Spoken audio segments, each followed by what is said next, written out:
Bismillahirrahmanirrahim. Assalamualaikum warahmatullahi wabarakatuh. Perkenalkan, nama saya Rifa Isnaini Nurzain dengan NIM 201080323 dari kelas Tafsir Ayat dan Hadis Ekonomi D, ingin mempresentasikan sedikit tentang materi konsumsi dalam Islam beserta tafsir ayat dan hadisnya. Yang pertama ada pengertian konsumsi. Konsumsi dalam ilmu ekonomi diartikan sebagai pemakaian barang untuk mencukupi suatu kebutuhan secara langsung. Konsumsi juga diartikan dengan penggunaan barang dan jasa untuk memuaskan kebutuhan manusiawi. Sedangkan tujuan dari konsumsi yaitu untuk memenuhi kebutuhan hidup secara langsung. Penggunaan terhadap barang atau jasa di luar tujuan tersebut tentunya tidak termasuk sebagian dari kegiatan konsumsi. Menurut Yusuf Al-Qaradawi, ada beberapa persyaratan yang harus dipenuhi dalam berkonsumsi. Di antaranya konsumsi barang-barang yang baik atau halal, berhemat tidak bermewah-mewah, menjauhi hutang, menjauhi kebahilan dan kefikiran. Konsumsi berlebih-lebihan yang merupakan ciri khas masyarakat yang tidak mengenal Tuhan dikutuk dalam Islam dan disebut dengan istilah isra atau penggorosan atau tabzir, yang artinya menghabur-haburkan harta tanpa guna. Kemudian ada prinsip ekonomi Islam. Ada beberapa prinsip dasar konsumsi Islam, yaitu yang pertama, hidup hemat dan tidak bermewah-mewahan atau abstain from wasteful and luxurious living. Yang kedua ada implementasi zakat. Yang ketiga ada penghapusan atau pelarangan riba. Dan yang keempat ada menjalankan usaha-usaha yang halal. Kemudian ada tafsir ayat Al-Quran tentang konsumsi. A'udzubillahi minasyaitonirrajim. Kulu min thayyibatin ma razaqnakum wa la taghaw fihi fayahilla 'alaikum ghadabi wa may yahlil 'alaihi ghadabi faqad hawa. Yang artinya, makanlah di antara rezeki yang baik yang telah kami berikan kepadamu dan janganlah melampaui batas padanya yang menyebabkan kemurkaanku menimpamu, dan barang siapa ditimpa oleh kemurkaanku maka sesungguhnya binasalah ia. Kandungan ayatnya yang pertama, dalam tafsir At-Tabari dijelaskan bahwa pada ayat ini Allah Subhanahu wa taala menyuruh kepada Bani Israel supaya mereka memakan di antara rezeki yang baik, yang lezat cita rasanya dan yang telah Allah karuniakan kepada mereka, dan jangan sekali-sekali mereka menyalahgunakannya seperti menafkahkannya dengan boros, tidak mensyukurinya, mendermakan kepada kemaksiatan dan yang lain-lain. Karena kalau demikian berarti mereka telah mengundang kemurkaan Allah Subhanahu wa taala yang akan menimpakan siksanya. Celakalah dan binasalah orang-orang yang telah ditimpa kemurkaan Allah Subhanahu wa taala. Dan yang kedua, menurut tafsir Ibnu Katsir, Allah Subhanahu wa taala berfirman memperingatkan Bani Israel akan nikmat dan karunia yang diberikan kepada mereka yang telah menyelamatkan mereka dari kekejaman dan tindasan Firaun dan kaumnya, dan bahkan memberi kepuasan kepada mereka dengan melihat bagaimana Firaun dengan bala tentaranya ditenggelamkan ke dalam laut tatkala mengejar mereka. Dan yang ketiga, menurut tafsir Jalalain, ayat yang artinya makanlah di antara rezeki yang baik yang telah kami berikan kepada kalian, itu adalah nikmat yang telah dilimpahkan kepada kalian, dan janganlah melampaui batas padanya jika kalian mengingkari nikmat-nikmat itu yang menyebabkan kemurkaanku menimpa kalian. Bila dibaca yahilla artinya wajib, kemurkaanku menimpa kalian. Dan jika dibaca yahulla artinya pasti kemurkaanku menimpa kalian.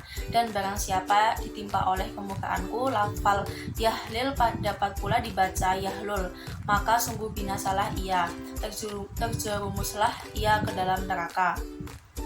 Kemudian munasabah ayat. Pada ayat-ayat berikut ini, Allah menerangkan tenggelamnya Fir'aun dan tentaranya di laut pada waktu mengejar Musa alaihissalam ketika Musa alaihissalam hendak keluar meninggalkan Mesir menuju Gunung Sur. Secara etimologis, kata Ghadabi berarti kemarahanku. Dalam konteks ayat di atas, kata ini menggambarkan ancaman kemurkaan Allah Subhanahu wa taala yang akan ditimpakan kepada Bani Israel jika mereka menolak memakan rezeki yang telah diberikan Allah Subhanahu wa taala kepada mereka dan mereka melampaui batas. Karena mereka telah diselamatkan oleh Allah Subhanahu wa taala dari kejaran rombongan Fir'aun, sudah selayaknya mereka tidak menuntut yang lebih dan melampaui melampaui batas dari apa yang telah diberi Allah Subhanahu wa taala. Kemudian tafsir hadis tentang konsumsi.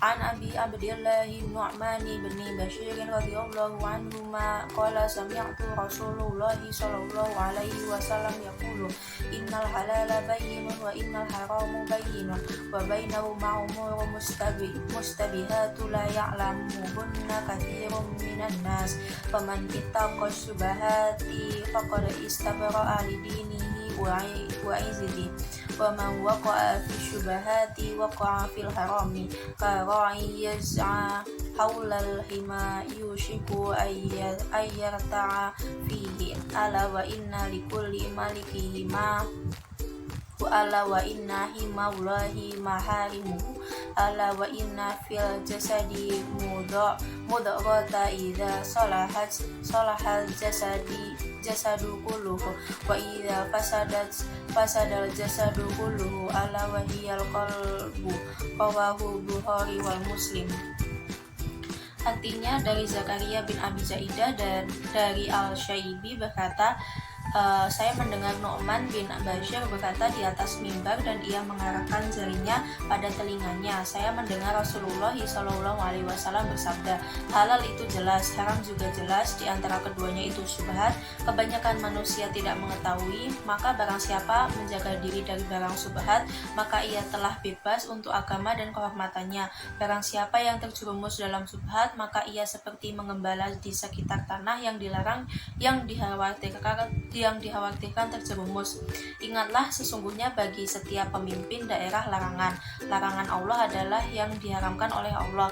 Ingatlah bahwa sesungguhnya dalam jasa terdapat segumpal daging.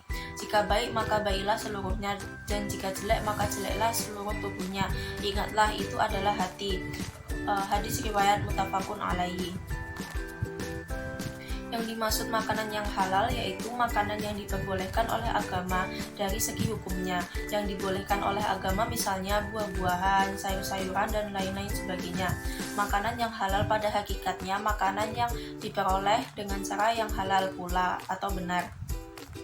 Sedangkan makanan yang haram pun sudah jelas, yaitu makanan yang dilarang oleh agama untuk dimakan. Dan Allah menjelaskan sesuatu yang haram ada dua macam, yaitu haram zatnya dan haram arid atau haram mendatang karena suatu sebab. Makanan yang haram zatnya seperti daging babi, darah, bangkai, daging hewan yang disembelih atas nama selain Allah. Sedangkan haram arid adalah haram dimakan karena cara memperoleh atau mengolahnya, misalnya ayam hasil mencuri dan sebagainya. Adapun makanan yang baik, makanan yang tidak membahayakan bagi tubuh manusia dilihat dari segi kesehatan. Makanan yang baik lebih bersifat kondisional, maksudnya yaitu makanan yang menurut kita baik belum tentu baik untuk orang lain dan sebaliknya. Dan makanan yang baik menurut kita belum tentu halal, dan yang halal belum tentu baik untuk tubuh kita. Mungkin cukup sekian dari saya. Bila ada salah kata mohon dimaafkan. Wabillahi taufiq wal hidayah. Wassalamualaikum warahmatullahi wabarakatuh.